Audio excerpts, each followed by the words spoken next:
என்னால class delay ஆனதுக்கு sorry. அதனால எல்லாருக்கும் பயன்பட போறது அவ்வளவுதானே. எனக்கு ரீனா மேடம் தான் சொல்லணும். இன்னைக்கு என்ன பாட்டுங்க மேடம்? சார் 123 ஞாபகம் இருக்கு, ரைட். முதல் தந்திரத்துல உபதேசம் 123. அழித்தான் உலகு எங்கும் தானான உண்மை, அழித்தான் அமரர் அறியா உலகம், அழித்தான் திருமன்றுள் ஆடும் திருத்தாள், அழித்தான் பேரின்பத்து அருள் வெளித்தானே. இப்ப எல்லாமுமாய் அவன் இருக்கிறான். அவனை எல்லாமுமாய் காணுதற்கு உரியதாகியதோர் பக்குவம் நமக்கு தோன்றினாலன்றி அவன் எவ்வாறு இருக்கிறான் என்பதை உணர முடியாது. அதற்குத்தான் அண்டங்கள் அனைத்தும் சிவமாகவே இருக்கும் உண்மையை, அதான் முதல். அழித்தான் உலகெங்கும், உலகு எங்கும்னா உலகு என்று சொல்லக்கூடிய நாம் வாழக்கூடிய உலகினது எல்லா பக்கமும்னு ஒரு பொருள். மற்றொரு பொருள் நம்முடைய உலகு அல்லாது வான்வெளியிலே இருக்கக்கூடிய ஏனைய பிற உலகுகள். அதனால்தான் உலகு எங்கும் தானான உண்மை, அவனாகத்தான் இருக்கிறது உலகு எங்கும். பிரபஞ்சத்துல அண்ட வெளியில உருவாகி உள்ள அத்துணை கோள்களும் அவனாகவே இருக்கின்றன. பிரபஞ்சம் இடைவிடாது விரிவடைந்து கொண்டு போகிறது. அவ்வாறு விரிவடைய அதன் கண் தோன்றக்கூடிய பல புதிய கோள்களும் அவனாகவே இருக்கிறான். இந்த தத்துவம் சரியான்னு கேட்டா, ரெண்டு நூலை பற்றி நான் இங்க பரிந்துரைக்கணும்னு நினைக்கிறேன். வாய்ப்பு இருந்தா அந்த ரெண்டு நூலையும் படித்து பாருங்க. ஒன்று இலங்கையை சேர்ந்த ஆனந்த குமாரசுவாமி எழுதின நடராஜரை பற்றின விளக்கங்கள். இது ஒரு அழகான நூல். ஆங்கிலத்துல இயல்பியல் விதியை ஒட்டி இந்த நடராஜ தத்துவத்தை, இயல்பியல்னா பிசிக்ஸ், அந்த இயல்பியல் விதியை ஒட்டி நடராஜரை பற்றி விளக்கி இருக்கிறார்கள். அதுவும் ஆங்கிலத்துல நூலாக வந்திருக்கு. அப்போ இந்த இரண்டு நூல்களையும் கற்கின்ற பொழுதுதான் தெரியும், இந்த பிரபஞ்சத்துல இருக்கக்கூடிய எல்லா செயல்பாடுகளும் இயங்கக்கூடிய அனைத்தும் ஏதோ ஒரு அடிப்படையான தொடர்பினால் இயங்கிக் கொண்டிருக்கின்றன. அந்த தொடர்பினை இந்த இருவரும் ஆராய்ந்து சொல்லி இருக்கிறார்கள். அதனால இந்த ரெண்டு நூலுமே கொஞ்சம் பெரிய அளவுல ஏற்றுக்கொள்ளப்பட்ட நூல்கள். அதனால ஆனந்த குமாரசாமி இலங்கையில இருந்து மேலை நாடுகளுக்கு போய் அங்க அமர்ந்து இந்த சிவ தத்துவத்தை, நடராஜர் தத்துவத்தை ஆரம்பிச்சார். அது போல இந்த பிசிக்ஸ்ல இந்த முன்வொட்டு மறந்துட்டேன், கொஞ்சம் திடீர்னு ஞாபகம் வரும். அது என்ன பிசிக்ஸ்ன்னு ஆரம்பிக்கும். அந்த நூல்ல இந்த வகுப்பு முடியறதுக்குள்ள நினைவுக்கு வந்துடும். திடீர்னு மறந்து போயிடுறது. Tao, exactly. Thank you Malathi madam. Tao physics, thank you. அந்த டாவோ பிசிக்ஸ் எடுத்து அந்த நூல் கிடைக்கிறது. இப்போ அதையும் கொஞ்சம் படித்து பார்த்தீர்கள் என்றால் இந்த அண்டங்களினது இயக்கம், அந்த இயக்கங்களுக்கு மேலாக அண்டங்களின் விரிவு, இவைகளுக்கு இடையே உண்டான தொடர்பு, இதற்கு ஒரு காரணம் என்றெல்லாம் விளக்கி கொண்டே போகிறார்கள். இந்த இயக்கத்தினுக்கு அடிப்படை சிவம் என்று முடிப்பார்கள். அதனாலதான் இந்த அழித்தான் உலகு எங்கும் தானான உண்மை, அதுதான் உண்மை. அவனே எல்லாமுமாய் இருக்கிறான், அவனே எங்கும் இருக்கிறான். அடுத்தது அழித்தான் அமரர் அறியாத உலகம், தேவர்களும் அறிந்து கொள்ள இயலாத பேரின்ப உலகத்தை அவன் உருவாக்கி இருக்கிறான். நாமெல்லாம் நினைத்து கொண்டிருக்கிறோம் நம்மிலும் உயர்ந்தவர்கள் தேவர்கள், ஆகவே அவர்கள் இறைவனை சார்ந்த உலகை எளிதில் தெரிந்து கொள்வார்கள். இல்லை, பல இடங்கள்ல சொல்லிட்டார் திருமூலரை. தேவர்களுக்கும் அவன் அரியவன் தான். நம்மை காட்டிலும் உயர்ந்திருக்கிறார்கள் என்கின்ற ஒன்றின் காரணமாக தேவர்களுக்கு எல்லாம் கைவரப்பெறும்னு நம்பாதீர்கள். தேவர்கள் என்பவர்களுக்கும் ஒரு வரையறை உண்டு. ஆகவே அவர்கள் அனைவரும் இறைவனை முழுமையுமாக தெரிந்து கொண்டிருப்பார்களா என்றால் இல்லை. ஆகவேதான் அழித்தான் அமரர் அறியா உலகம். தேவர்களும் தெரிந்து கொள்ள இயலாத அளவினுக்கு மேலான இன்பத்தை தரக்கூடிய உலகத்தை அவன் உருவாக்கி இருக்கிறான். அழித்தான் திருமன்றுள் ஆடும் திருத்தாள். நம்மை போன்ற எளிமையான பக்தர்களுக்கு மேலானதோர் கதி வேண்டும் என்ற எண்ணம் வந்த பொழுது வேறெங்கும் செல்ல வேண்டாம், என்னுடைய திருவடியில் வந்து சரண் அடைந்தால் போதும் என்று மிக எளிய முறையில வழிகாட்டினார். இத சொல்லும் போது நான் வேறொரு இலக்கியத்தை சொல்லுவேன். திரு அரங்க கலம்பகம்னு பிள்ளை பெருமாள் ஐயங்கார் எழுதின அஷ்ட பிரபந்தத்துல ஒன்று. அதுல ஒரு இடத்துல எழுதுற இறைவன் இருக்கக்கூடிய ஊர் அப்படின்னு கேட்டா திருவரங்கத்தை எப்படி சொல்லுகிறார்னா, அவனவன் வைகுந்த பதவியை பெற வேண்டும் என்பதற்காக உலகை சுற்றி வந்து கொண்டிருக்கிறான் தேசாந்திரியாக. நீரிலே நின்று தவம் செய்கிறான், நெருப்பிலே நின்று தவம் செய்கிறான், காய்களை கிழங்குகளை மட்டுமே உண்டு தவம் செய்கிறான். இதெல்லாம் எதற்காக? இவைகளினால் உனக்கு என்ன நன்மை? இவைகளை செய்வதனால் இறைவனை நீ அடைய முடியாது.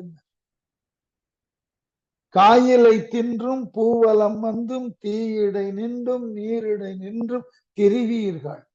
இதனால உங்களுக்கு என்ன பயன்? வைகுந்தம் கிடைக்கணுமா? தாயினும் அன்பன் பாயல் முகுந்தன் கோயில் அரங்கம் பணிவீர். அனந்த சேஷனையே படுக்கையாக கொண்டு இருக்கக்கூடிய அந்த நாரணன் குடிகொண்டு இருக்கக்கூடிய அந்த கோவில் அரங்கம் என்று சொல்லக்கூடிய திருவரங்கத்தினுக்கு சென்று பணியுங்கள், உங்களுக்கு பரமபதம் கிடைச்சு. நீங்கள் இதற்காக கடுமையான தவமோ கடுமையான துறவு வாழ்க்கையோ எல்லாம் கொள்ள வேண்டும். அதே போல இங்க சொல்றார், நீ இறைவனை எளிய முறையில் அணுகணும்னா அழித்தான் திருமன்றுள் ஆடும் திருத்தாள். நடனமாடுவதற்கு உண்டான அவனது திருத்தாள்ல ஒன்று ஊன்றிய கால், மற்றொன்று எடுத்த தாள். ஆடிய பாதம் குஞ்சித பாதம்னு சொல்றோம் இல்லையா? அந்த எடுத்த பாதத்தை போய் வணங்கினால் போதும். அந்த எடுத்த பாதத்தை நாம மனத்தகம் நினைத்து வணங்கினால் போதும், நமக்கு நிச்சயமாக அவன் கைலாயத்தை கொடுக்கிறான். ஆகவே அழித்தான் பேரின்பத்து அருள் வெளித்தானே. ரெண்டு விளக்கம். இவ்வாறு நீங்கள் வணங்கினால் உங்களுக்கு கிடைப்பது பேரின்பம். அது என்ன அருள் வெளினாக்க, பேரின்பம் என்பது இறைவன் அருளால் கிடைக்கக்கூடியது. அது வெளி என்றால் அதற்கு எல்லை கிடையாது. லிமிட்லெஸ்ஸா இருக்கிற வரைக்கும் தான் அருளுக்கே அழகு. அருளை ஒரு வரையறைக்குள்ள உட்படுத்தி விட்டீர்கள் என்றால் அது அருள் இல்லை. அதனாலதான் பரிமேலழகர் கூட சொன்னார், 8 குணம் இறைவனுக்கு உண்டுன்னா அதுல மிகப்பெரிய குணம் எதுன்னா வரம்பில் அருளுடைமை. எல்லை இல்லாத அருள் அவங்கிட்ட இருக்கணும். அதனாலதான் அந்த பேரின்பம் என்கின்ற ஒன்றை எல்லை இல்லாது நமக்கு கொடுத்தருளது. ஏனென்றால் மற்றைய இன்பங்களுக்கெல்லாம் எல்லை உண்டு. எல்லையே இல்லாதது ஒரு இன்பம்னா அது பேரின்பம். ஆகவே அந்த பேரின்பத்தை தன்னுடைய அருளினால் வணங்கக்கூடியவர்கள் அந்த இன்பத்தினை துய்த்து அந்த மேலான பெருவழியிலே பொருந்தி நிற்பதற்கு உண்டான வாய்ப்பை தருகிறான். ஆகவே இறைவன் என்று சொல்லக்கூடியவன் இந்த அடிப்படையான செயல்பாடுகள்ல இருக்கிறான். எல்லாமுமாய் அவன் இருந்து அனைத்தினையும் படைக்கின்றான். அவன் அமரர்களுக்கும் தெரியாத அளவிலே பேரின்ப உலகை வைத்துள்ளான். அவன் நம்மை போன்ற எளியவருக்காக, அவனை அடைதற்காக திருமன்றிலே நடனமாடி தனது தூக்கிய காலை காட்டி இதனை தொழுங்கள், இதனை பற்றாக பிடியுங்கள், போதுமானது என்கின்றான். அவ்வாறு செயல்படுகின்ற பொழுது நமக்கு உரியதாகிய பேரின்பத்தை அளவில்லாத அளவில் நமக்கு கொடுத்து உதவுகிறான். ஆகவே அவனை வழிபடுதல் இந்த அடிப்படையில் என்று சொல்லிட்டு அடுத்தது சொல்றார், வெளியில் வெளி போய் விரவியவாறும் அழியில் அழி போய் அடங்கியவாறும் ஒளியில் ஒளி போய் ஒடுங்கியவாறும் தெளியும் அவரே சிவசித்தர் தாமே. இதுல ரெண்டு சொல்ல புதியதாக கையாள்றார் பாருங்க. சிவசித்தர் என்ன வேடிக்கைன்னா, சைவத்துல சித்த பாரம்பரியம் வந்தது போல வைணவத்துல சித்தர் பாரம்பரியத்தை ஏற்றுக்கொள்வதில்லை. அதன் பிறகு சைவத்தை தொடர்ந்து சித்த பாரம்பரியத்தை உருவாக்கின மற்றொரு சமயம் எதுன்னா, சக்தியை மூல தெய்வமாக கொண்டு வழிபடக்கூடிய சாக்தர்கள். அந்த சக்தியை மூல தெய்வமாக கொண்டு வழிபடக்கூடிய அந்த குழுவுக்கு பேர் சாக்தர்கள்னு பேர். அந்த சாக்தர்கள் மரபுல சித்தர்கள். அப்போ இந்த சிவசித்தர்கள் என்பவர்கள் வேறு, சாக்தத்தை பின்பற்றி அதன் மூலமாக சித்தர்களாக வந்தவர்கள் வேறு. ரெண்டும் ரெண்டு எல்லையில் இருக்கக்கூடிய. இங்க நான் சொல்லுவது சிவசித்தர்களை பற்றி. எப்படி நீங்கள் சிவசித்தனாக மாற வேண்டும் என்றால், நீங்கள் சிவசித்தனாக உங்கள் வாழ்க்கையை அமைத்துக் கொள்ள வேண்டும் என்றால் அதற்கு சில அடிப்படையான வழிமுறைகள் இருக்கு. எப்படி அடிப்படையான வழிமுறை? முதல் வழிமுறை என்ன? வெளியில் வெளி போய் விரவியவாறு. வெளினா அகண்ட பெரியதான ஆகாயம். வெளியில் வெளி போய் விரவியவாறு இந்த உலகத்தை சுற்றி இருக்கக்கூடிய வெற்றிடங்கள், அந்த வெற்றிடங்களிலும் இறைவன் பரவி இருப்பதை உணர வேண்டும். இந்த பாட்டை கொண்டுதான் வளர்ப்பிறைன்ற ஒரு திரைப்படத்துல கண்ணதாசன் ஒரு பாட்டு எழுதினார். எத்தனை பேருக்கு அந்த பாட்டு ஞாபகம் இருக்கும்னு தெரியாது. பாட்டோட பல்லவியை சொல்லி விடுறேன். பூஜ்ஜியத்துக்குள்ளே ஒரு ராஜ்யத்தை ஆண்டு கொண்டு புரியாமலே இருப்பான் ஒருவன், அவனை புரிந்து கொண்டால் அவன்தான் இறைவன். பூஜ்ஜியம் என்பது வெற்றிடம். அந்த வெற்றிடத்திற்குள்ளேயும் விரவி இருப்பவன் இறைவன். இது நாங்கள்லாம் கல்லூரியில இருந்த காலத்துல இந்த ஆசிரியர் தினத்தன்று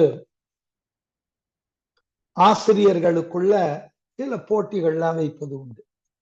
காரணம் என்ன அப்படின்னாக்க, கொஞ்சம் லகுவாக எல்லோரிடமும் பழகலாம். அப்ப அந்த கணிதத்துறை, இயல்பியல் துறைக்குன்னு தமிழ் துறையிலிருந்து சில வினாக்களை தயார் பண்ணி எத்தனை பேர் அதுல முறையாக விடை சொல்லுகிறார்கள் அப்படின்னு சும்மா ஒரு வேடிக்கைக்கு ஒரு வினா விடை போட்டி நடத்தினோம். அதை நடத்தியவர் எங்கள் பேராசிரியர், இப்ப இல்ல, அவர் ஆஸ்திரேலியா மண்ணுக்கு வந்துதான் இறந்து போனார். நாகநந்தின்னு பேரு, இயல் பெயர் வேணுகோபாலன் பேரு, தியாகராஜன் வேணுகோபாலன், மிகப்பெரிய திறனாய்வாளர். அவர் வேடிக்கையாக அந்த இயல்பியல் கணிதத்துறை பேராசிரியர்கிட்ட பேராசிரியர்களிடம் ஒரு கேள்வி கேட்டார். 1 × 1 × 1, அதாவது நீளம் ஓர் அடி, அகலம் ஓர் அடி, ஆழம் ஓர் அடி, இந்த குழியுள் எவ்வளவு மண் இருக்கும்னு கேட்டார். எல்லா ஆசிரியர்களும் சட்டென்று சொன்னார்கள் 1 cubic feet. தவறுன்னு அறிவர். புரியல அவர்களுக்கு. ஏன் இதுல என்ன தவறு? அவர் இறுதியில சொன்னார், நான் அதை குழி என்று சொல்லிவிட்டேன், குழிக்குள்ள எப்படி மண் இருக்கும்? இது ஒரு புதிர் தான், வேடிக்கையான புதிர். அது போல எது வெற்றிடம் என்று தெரிகிறதோ அந்த வெற்றிடத்தினுள்ளும் விரவி இருக்கக்கூடிய ஆற்றல் இறைவனுக்கு தான் உண்டு, நம்மால முடியாது. ஆகவேதான் வெளியில் வெளி போய் விரவியவர், பறந்து பட்டு இருக்கக்கூடிய வெளியில எல்லை இல்லாதவனாகிய இறைவன் அந்த வெளியில் விரவி நிற்கிறான். அதை தெரிந்து கொள்ளணும். அதை நாம் தெரிந்து கொள்வதற்கு உண்டான தகுதி இருந்தால்தான் நாம சிவ சித்தர்களாக. அதனாலதான் சித்தர்கள் எல்லாம் ஒரு குறிப்பிட்ட எல்லைக்குள்ள போய் இறைவனை வணங்காதேன்னு பாடினார். அதுல பிற்காலத்துல வந்த சிவவாக்கியர் கடுமையா பாடினார். பறந்து பட்ட வழியில இறைவன் இருக்கிறான். எழுதுறார் இல்லையா, வெட்ட வழிதனையே பட்டயம் என்பாருக்கு முட்டாக்கு எதுக்கடி குதம்பாய் முட்டாக்கு எதுக்கடி, மாங்காய்ப்பால் உண்டு மலை மேல் இருப்பாருக்கு தேங்காய்ப்பால் எதுக்கடி. ஏன் பாட முடிகிறது? வெட்ட வெளி. அதனாலதான் நம்முடைய குண்டலினி சக்தியை உருவாக்குகின்ற பொழுது அது மேல் நோக்கி எழும்பக்கூடிய இறுதி இடமானது சகஸ்ர தளம்னு சொல்லு. அது ஒரு ஓப்பன் ஸ்பேஸ். அந்த இரண்டரை கலந்து விடுவதற்கு உண்டான ஒரு மேலான வெளி, அது ஒரு பிளிஸ் அப்படின்னு. அதனால வெளியில் வெளி போய் விரவியவாறும் அழியில் அழி போய் அடங்கியவாறும். அழின்னா கருணைன்னு, குழைவுன்னு அர்த்தம்.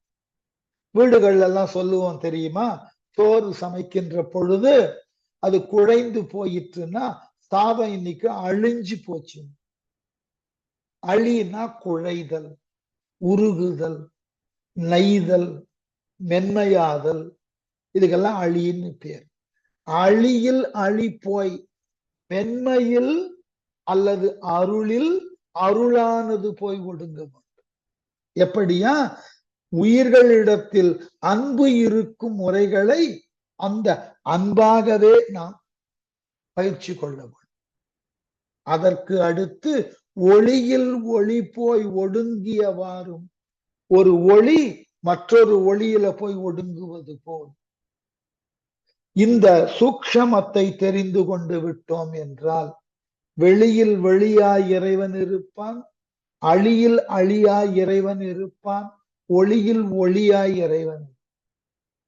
இந்த சூக்ஷமத்தை தெரிந்து கொண்டு விட்டோம் என்றால், அப்படி தெரிந்து கொண்டவர்கள்தான் தெளியும் அவரே. இந்த மூன்றினையும் யார் ஒருவர் தெளிவாக இனம் பிரித்து அறிதற்கு உண்டான ஆற்றலை பெற்றிருக்கிறார்களோ அவர்களுக்கு பெயர்தான் சிவசித்தர். மற்ற சித்தர்களை இங்கு சேர்க்காதீர்கள். இப்படி இருக்கக்கூடியவர்களுக்கு பெயர்தான் சிவசித்தர். சிவனை முதலாக கொண்டு அவனை அறிவார்ந்த நிலையிலே ஆய்ந்து அறிந்தவர்கள் சித்தர்கள். ஆகவே மற்றைய வழிபாட்டு முறையில் உண்டான சித்தர்களை இங்கு சுட்ட வேண்டாம், இவர்கள் சிவசித்தர்கள் என்று சொல்லி, இந்த சிவசித்தர்கள் எப்படி என்றால், சித்தர் சிவலோகம் இங்கே தரிசித்தோர் சத்தமும் சத்த முடிவும் தம்முன் கொண்டோர் நித்தர் நிமலர் நிறமாய நீழ்பர முத்தர் தம் முக்தி முதல் 36. 6 தத்துவம்னு பின்னாடி படிப்போம். 36 தத்துவம். இந்த 36 தத்துவம்ன்றதுக்கு எங்கெல்லாம் குறிப்பு இருக்குன்னு பாருங்க. இந்த திருமூலர் எங்கிருந்து வந்தார்? கைலாயத்திலிருந்து வந்தார். அப்ப கைலாயத்திலிருந்து வரக்கூடிய அந்த கைலாயம் என்ற பகுதி இருக்கக்கூடிய நிலப்பரப்பு, அங்கிருந்த சிவ தத்துவம் 36 தத்துவங்களை உள்ளடக்கியது. அதனாலதான் பின்னாளில் நடன உலகத்தினுடைய தலைமை இலக்கண நூலாகிய நாட்டிய சாஸ்திரத்தை பரதர் என்றோ எழுதினாரோ இல்ல பலரால் எழுதப்பட்டதை தொகுத்தார்களோ அவர்கள் அதை பகுத்து தலைப்பிடல. அதற்கு முதல்ல உரை எழுத வந்தவர் காஷ்மீரத்தை சார்ந்த சைவ மதத்தை பின்பற்றக்கூடிய ஓர் அடியவர். ஆகவே அன்றைய காலத்துல அவர்களால் ஏற்றுக்கொள்ளப்பட்ட சைவத்தினுக்கு 36 தத்துவம் உண்டு. அதனால் அவர் தான் உரை எழுத எடுத்துக்கொண்ட நூலை 36 ஏழா பிரிச்சுட்டார். அந்த நூல் இன்னமும் கிடைக்கிறது. இன்றைக்கு நாட்டிய சாஸ்திரத்தை நீங்கள் ஓரளவு தெளிவாக புரிந்து கொள்ள வேண்டும் என்றால் அவரினுடைய உரைதான். பாரதின்ற பேர்ல எழுதினார். உரைக்கு பேரு அவருடைய பெயரோட இந்த பாரதின்ற சொல்லும் சேர்ந்து அந்த நூலுக்கு பெயராக இருந்து வருகிறது. நடன உலகத்துல இருக்கிறவர்களுக்கெல்லாம் அது தெரிந்திருக்கும். அந்த நூல் தான். அதனை எழுதினவர் காஷ்மீரி சைவிட். அவர்கள் 36 தத்துவத்தை முன்னெடுக்கிறார்கள் சிவத்துக்கு. அந்த 36 தத்துவத்தை பின்பற்றக்கூடியதினால் அவர் உரை எழுத எடுத்துக்கொண்ட நூலுக்கும் 36ன்னு சாப்டரைஸ் பண்ணார். சரியா? அதனால இந்த 36 என்னன்னு இனி வரக்கூடிய பகுதியில சொல்லுவார். ஆனா இங்க அதற்கு ஒரு தோற்றுவாயை உருவாக்குகிறார். எப்படி? சித்தர் சிவலோகம் இங்கே தரிசித்தோர். சித்தர்கள் யாருன்னு போன பாட்டுல சொன்னார்.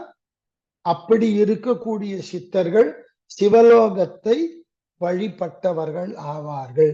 சித்தர் சிவலோகத்தை தரிசனம் செய்தவர்கள். தரிசித்தோர் தரிசனம் செய்தவர்கள். சித்தர்களாக இருந்தவர்கள் சிவனை அவன் இருக்கக்கூடிய இடத்திலேயே சென்று பார்த்து வழிபட்டவர்கள். தரிசித்தோர் சத்தமும் சத்த முடிவும் தம் முன் கொண்டோர். அந்த தமக்குள்ளே உணர்ந்தத அந்த சப்த பிரமாணத்தை, சப்தமும் சப்த முடிவும், அந்த ஒலி எங்கு தோன்றுகிறது எங்கு முடிகிறது என்பதை அறிந்தார்கள். அதுதான் பிரணவம்னு பேர். அதுதான் ஓங்காரம்னு பேரு. அது எங்கு தோன்றுகிறதோ அந்த ஒலி எங்கு சென்று லயிக்கிறதோ பொருந்துகிறதோ அதை தெரிந்து கொண்டார்கள். சப்தமும் சப்த முடிவும் தாம் முன் கொண்டோர். அதை தெளிவாக அறிந்ததினால் நித்தர், சிவபெருமானுக்கு என்னெல்லாம் பேர் பாருங்க. நித்தர், அவர் என்றென்றும் இருக்கக்கூடியவன். நிமலர், குறையே இல்லாதவன். நிர்மலமா இருக்காவன், குறையே இல்லாதவர். அடுத்தது நிறமாயர். ஆனால இந்த நிறமாயர் அப்படின்னாக்கா எல்லாவற்றினுக்கும் காரணமாய் இருப்பவர். இந்த நிறமாயர்ன்ற பேர்ல பின்னாடி நிறமாய கன்னின்னு ஒரு அடியவர் பாட்டு எழுதியிருக்கு. நிறமாய கண்ணி எழுதினது யாரு? தாய்மானவர் எழுதியிருக்கிறார். ஆகவே நிறமாயர் நீள் பரமுக்தர், அகண்டு பரந்த மோட்ச உலகத்தை தர வல்லவர்.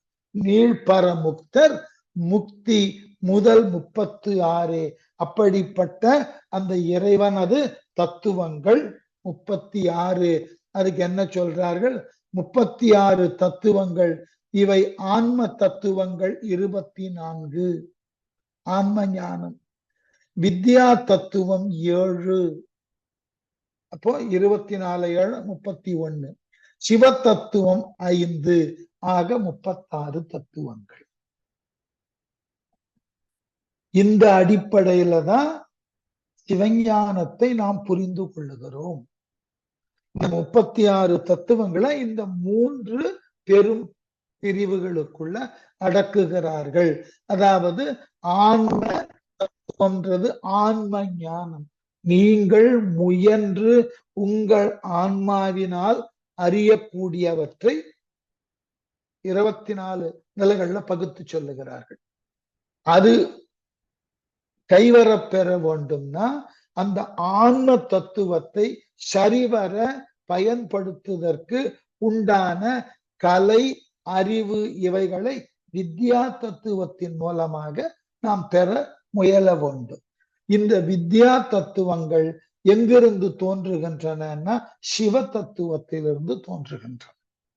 அப்ப சிவ தத்துவமாகிய 5 நீங்கள் முழுவதுமாக அந்த பரம்பொருளினது செயல்பாடு என்ன என்பதை நீங்கள் தெரிந்து அதிலிருந்து அந்த பரம்பொருளை உணருவதற்கும் நம்மோடு தக்க வைத்துக் கொள்வதற்கும் தேவையான வழிமுறைகள் என்னென்ன என்பதை வித்யா தத்துவத்தின் மூலமாக செயல்படுத்தி இறுதியில ஆன்ம ஞானத்தை உங்களுள் இறைவன் இருக்கிறான் என்கின்ற அந்த மேலான நிலையை அடையக்கூடிய தகுதி, இவைகளை எல்லாம் ஒட்டுமொத்தமாக விளக்கக்கூடியது 36 தத்துவங்கள்.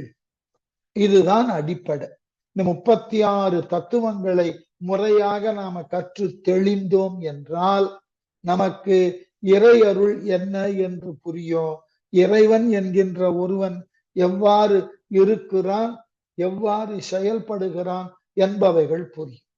அதனால 36 தத்துவம் அடிப்படை. நான் இந்த இடத்துல மற்றொன்று ஒண்ணு சொல்ல கடமைப்பட்டிருக்கேன். நம்ம தொடர்ந்து இந்த மாதிரி திருமந்திரத்தை எல்லாம் படித்து வருகிறோம். இந்த இடத்துலதான் இறைவனை உணருவதற்கு 36 விதமான தத்துவங்கள் இருக்கின்றனன்னு ஒரு விளக்கத்தை பார்க்கிறோம். இதுவரைக்கும் நாம இறைவனை தோத்திரங்களின் மூலமாகத்தான் வழிபட்டு இருக்கோம். இறைவனை பத்தி பாடுவோம், இல்ல அவன் குடிகொண்டு இருக்கக்கூடிய கோவிலிலே உருவான தேவாரங்களை புகழுவோம், இல்ல அவன் மீது எழுதப்பட்ட பல புதிய நவீனத்துவமான பாடல்களை பாடுவோம். இவற்றை எல்லாம் நாம செய்து கொண்டு இருக்கிறோமே ஒழிய இவன் யார், இவனுக்கும் நமக்கும் உண்டானதாகிய உறவு என்ன, இவனை நாம் ஏன் வணங்க வேண்டும், அவன் நம்மை ரட்சிப்பது உண்மை என்றால் எவ்வாறு அவன் நம்மை ரட்சிக்கிறான், இது போன்றதாகிய கேள்விகளை எல்லாம் நம்ம என்றும் கேட்பதும் இல்லை. இறை நம்பிக்கை நம்ம கிட்ட இருக்கு. ஆனால் இந்த இறைவனுக்கும் நமக்கும் இடையே ஆயின தொடர்புகள் எவை எவைன்னு நம்ம போய் கேட்கிறதே கிடையாது. அதை பற்றி ஆய்வு செய்வதே கிடையாது. ஆய்வு செய்தவர்கள் சிவஞானத்துக்குள்ள போகுது. நாம என்ன பண்ணுகிறோம்? வணங்குவது போதும். இதை காட்டிலும் எளிமையான வழிபாட்டு முறை கிடையாது. அவனை நினைத்தால் போதும். நாள் ஒன்றுக்கு அவனது திருவடியை நினைத்து எல்லாம் அந்த திருவடியிலேயே நான் சமர்ப்பிக்கிறேன்னு சொல்லி நம்ம வேலையை நம்ம பார்த்தால் போதும். இப்படிப்பட்ட எளிமையான வழிமுறையையும் இந்த மதத்தில் சொல்லப்பட்டிருக்கிறது சைவத்துல. இந்த எளிமைக்கு அடுத்து கொஞ்சம் நடுத்தரத்தினுக்கு உண்டான கடினம் இருக்கக்கூடிய அளவுல வழிபாட்டு முறையும் இருக்கு. அதற்கு மேல உயரிய நிலையில நீங்கள் இறைவனை அறிந்து கொள்வதற்கு உண்டான முறைகள் என்ன, இந்த 36 தத்துவங்களின் வழி நின்று எவ்வாறு அவனை புரிந்து கொள்ளுதல் முடியும் என்பதற்கும் விளக்கம் சொல்லப்பட்டிருக்கு. என்ன காரணம்னு கேட்டா, இறைவனை உணருதல் என்பதுதான் அடிப்படை.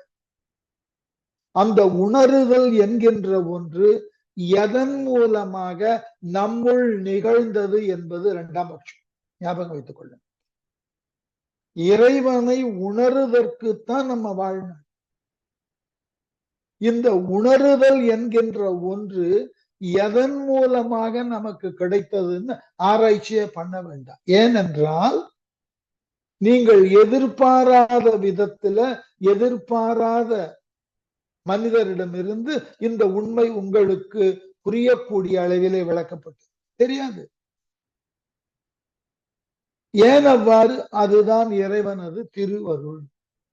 நீங்கள் இறைவனை இடைவிடாது சிந்திக்க சிந்திக்க இறைவன் உங்களுக்கு தன் இருப்பை காட்டுவதற்கு அவனாகவே ஒரு நபரை தேர்ந்தெடுக்கிறான்.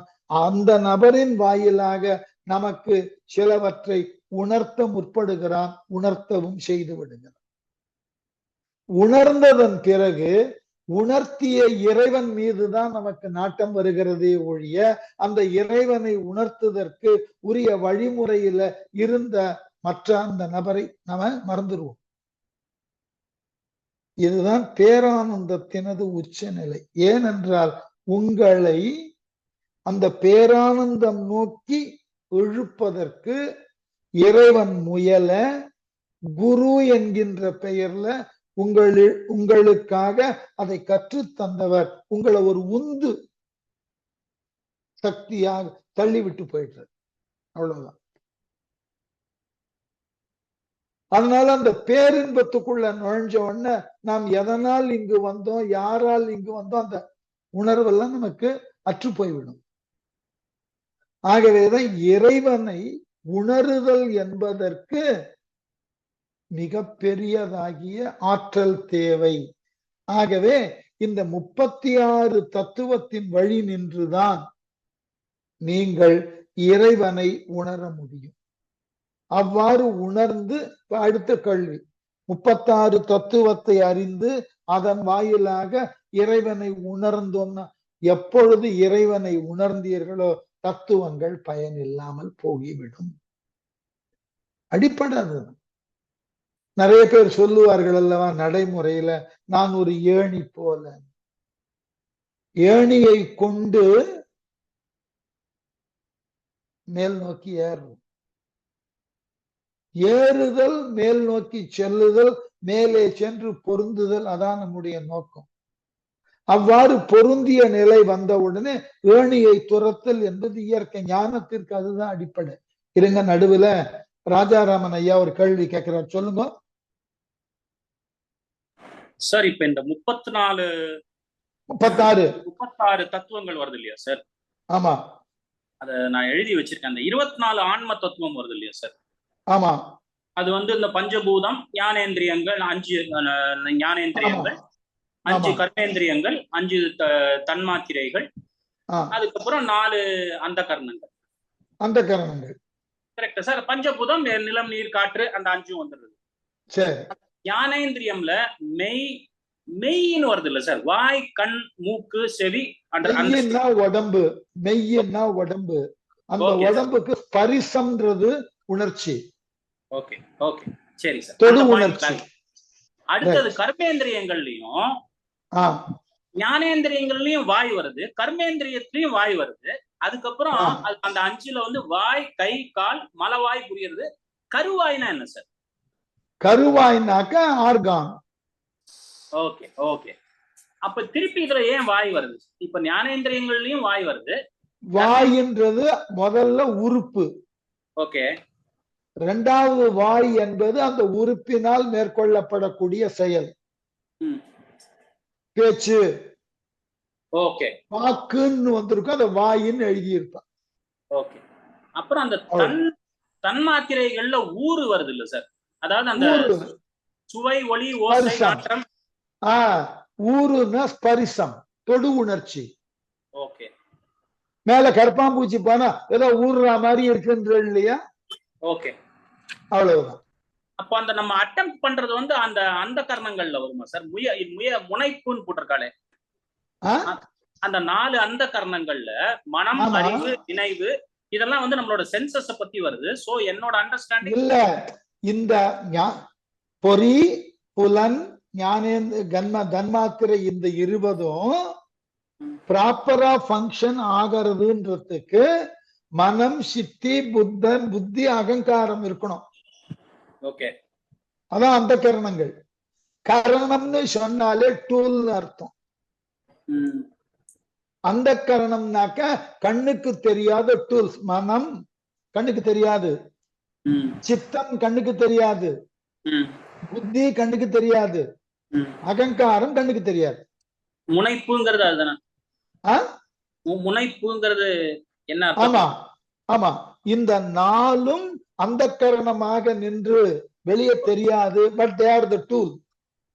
அப்போ நீங்க இந்த நாளை கொண்டுதான் இந்த 5 புலனும் ஞானேந்திரியமோ கண்மேந்திரியமோ தன்மாத்திரைகளோ பங்கன் ஆகிறது.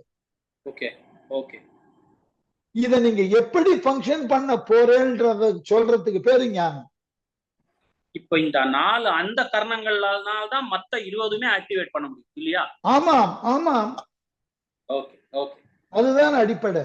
Correct correct. மனசு இருந்தாதான் சார் உங்களால பார்ப்பதை புரிந்து கொள்ள முடியும், உங்களால சுவைப்பதை அறிந்து கொள்ள முடியும், கேட்பதை பகுக்க முடியும். இல்லைன்னா முடியாது.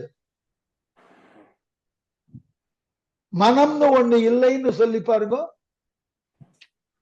அதனால்தான் லூனாட்டிக் பீப்புளா இருக்கக்கூடியவர்களுக்கு மனசுன்னு ஒண்ணு கிடையாது. அவைகளுக்கு எல்லாமும் ஒன்றாக தெரியும். நாம கொஞ்சம் மனதுன்றத ஒன்றை நிதானப்படுத்தி வச்சிருக்கிறதுனால இந்த 5 பூதங்கள் என்னன்னு நாம தெரிஞ்சுக்க முடியும். அதனால ஏற்படுத்தக்கூடிய ஞானேந்திரியம் கண்மேந்திரியம் தன்மாத்திரை என்னன்னு புரிஞ்சுக்க முடியும். இதை எந்த அடிப்படையில செலவு பண்ணணும் அல்லது செயல்படுத்த வேண்டும்ன்ற ஞானம் கிடைக்கணும். அதுக்குதான் கடவுள் வாழ்த்துல திருவள்ளுவர் பேசுற 5 அவித்தான் அப்படின்னு மன்னிக்கணும், கடவுள் நீத்தார் பெருமையில 5 அவித்தான் அகழ் விசும்புளார் கோமான்.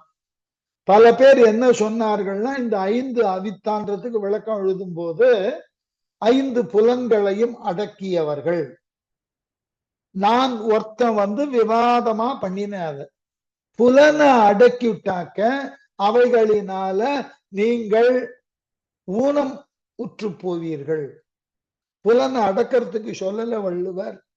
அவித்தல் என்றால் பக்குவப்படுத்தல். இந்த 5 அவித்தல் 5 பொறிகளை பக்குவப்படுத்தி, அதனால் புலன்களை பக்குவப்படுத்தி, அதனால் ஞானேந்திரிய கண்மேந்திரியங்களை பக்குவப்படுத்தினால் உங்கள் மனது நல்ல விதத்தில் இவைகளை செலவுபடுத்தும். அதனால் உங்கள் சித்தம் தெளியும், புத்தியில் தெளிவு ஏற்படும், அகங்காரம் நீங்கும். இந்த ப்ராசஸுக்கு வரணும். ஆகவே 5 அவித்தல் என்றால் நாம வேடிக்கையா சொல்றோம், கிராமங்கள்ல போய் பாருங்க, இட்லி அவிச்சு கொடுக்கறேன்னு. மாவா இருக்கிறத சாப்பிடக்கூடிய பக்குவத்திற்கு உரிய இட்லியா பண்ணி கொடுக்கலாம். வேர்க்கடலையை அவிச்சு கொடுக்கறேன்னு. அப்போ பக்குவப்படுத்துதல். வேற ஒரு மேற்கோள் சொல்லுவேன், பல பேருக்கு அது கொஞ்சம் கஷ்டமா போயிடும். வேடிக்கையாக கிராமங்கள்ல எல்லாம் போனாக்க முட்டையை கூட என்ன தெரியுமா சொல்லுவார்கள், அவிச்ச முட்டை இருக்கான்னு. உள்ள ஃப்ளூயிடா இருக்கு முட்டை, அது பக்குவப்படுத்த உண்ணக்கூடிய பக்குவத்துக்கு வந்தா சாலிட் ஆயிடுச்சு. இது போல நம்முடைய புலன்களை பக்குவப்படுத்த வேண்டும். இதுக்கு அந்த கரணங்கள் யூஸ் ஆகும். சரியா?